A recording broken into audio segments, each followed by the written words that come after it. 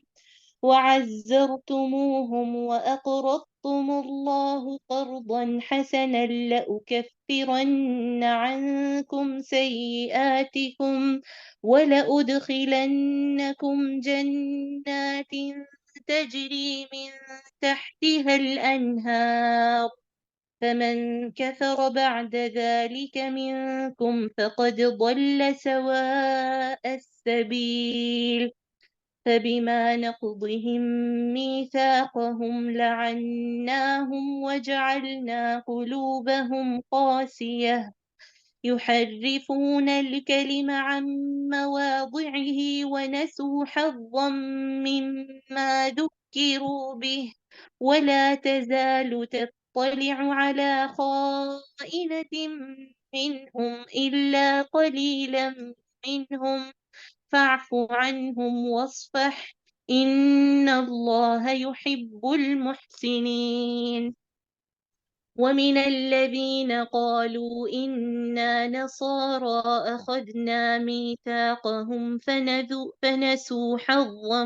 مما ذكروا به فأغرينا بينهم العداوة والبغضاء إلى يوم القيامة وسوف ينبئهم الله بما كانوا يصنعون يا أهل الكتاب قد جاءكم رسولنا يبين لكم كثيرا مما كنتم تخفون من الكتاب ويعفو عن كثير قد جاءكم من الله نور وكتاب مبين يهدي به الله من اتبع رضوانه سبل السلام ويخرجهم من الظلمات إلى النور بإذنه ويهديهم إلى صراط مستقيم لقد كفر الذين قالوا إن الله هو المسيح ابن مريم قل فمن يملك من الله شيئا إن أراد أن يهلك المسيح ابن مريم وأمه ومن في الأرض جميعا ولله ملك السماوات والأرض وما بينهما يخلق ما يشاء والله على كل شيء قدير. وقالت اليهود والنصارى نحن أبناء الله وأحباؤه، قل فلم يعذبكم بذنوبكم بل أنتم بشر ممن خلق يغفر لمن يشاء ويعذب من يشاء، ولله ملك السماوات والأرض وما بينهما وإليه المصير. يا أهل الكتاب قد جاءكم رسولنا يبين لكم على فترة من الرسل أن تقولوا ما جاءنا من بشير ولا نذير، فقد جاءكم بشير ونذير، والله على كل شيء قدير. اللہ نے اسی طرح بنی اسرائیل سے بھی عہد لیا تھا اور اس کی نگرانی کے لیے ہم نے ان میں سے 12 نقیب ان پر مقرر کیے تھے۔ اللہ نے ان سے وعدہ کیا تھا کہ میں تمہارے ساتھ رہوں گا اگر تم نے نماز کا اہتمام کیا اور زکوٰۃ ادا کی اور میرے رسولوں کو مانا اور ان کی مدد کی، اور اللہ اپنے پروردگار کو قرض دیتے رہو میرے تو اور ان کی مدد کی، اور اللہ اپنے پروردگار کو قرض دیتے رہے اچھا قرض، تو یقین رکھو تمہاری لغزشیں تم سے دور کر دوں گا، تمہیں ضرور ایسے باغوں میں داخل کر دوں گا جس کے نیچے نہریں بہتی ہوں گی۔ پھر اس عہد و میثاق کے بعد بھی جو تم سے منکر ہوں تو انہیں معلوم ہونا چاہیے کہ وہ سیدھی راہ سے بھٹک گئے ہیں، سو اپنے اس عہد کو توڑ دینے ہی کی وجہ سے ہم نے ان پر لعنت کی اور ان کے دل سخت کر دیے، اور اب ان کی حالت یہ ہے کہ یہ کلام کو اس کے موقع و محل سے ہٹا دیتے ہیں جس کے ذریعے سے انہیں یاد دہانی کی گئی تھی، اور اس کا ایک حصہ بھلا بیٹھے۔ یہ اسی کا نتیجہ ہے کہ آئے دن تم ان کی کسی نہ کسی خیانت کی خبر پاتے ہو، ان میں سے بہت تھوڑے ہیں جو ان چیزوں سے بچے ہوئے ہیں، ان میں سے اب تم سے کسی خیر کی توقع نہیں کر سکتے، سو معاف کر دو اے پیغمبر اور ان سے درگزر کرتے رہو، اس لیے کہ اللہ ان لوگوں کو پسند کرتا ہے جو احسان کا طریقہ اختیار کرتے ہیں۔ اس طرح ہم نے ان سے بھی عہد کر لیا جو کہتے ہیں ہم نصارہ ہیں، پھر جس چیز کے ذریعے انہیں یاد دہانی کی گئی ہاں تو ان کا وہ ایک حصہ وہ بھلا بھی بیٹھے، ہم نے قیامت تک کے لیے ان دونوں کے درمیان بغض و عداوت کی آگ بھڑکا دی، اب اسی میں جل رہے ہیں۔ اللہ ان قریب انہیں بتا دے گا کہ جو کچھ یہ کرتے رہے ہیں اور یہ اسی کا نتیجہ ہے کہ آئے دن تم ان کی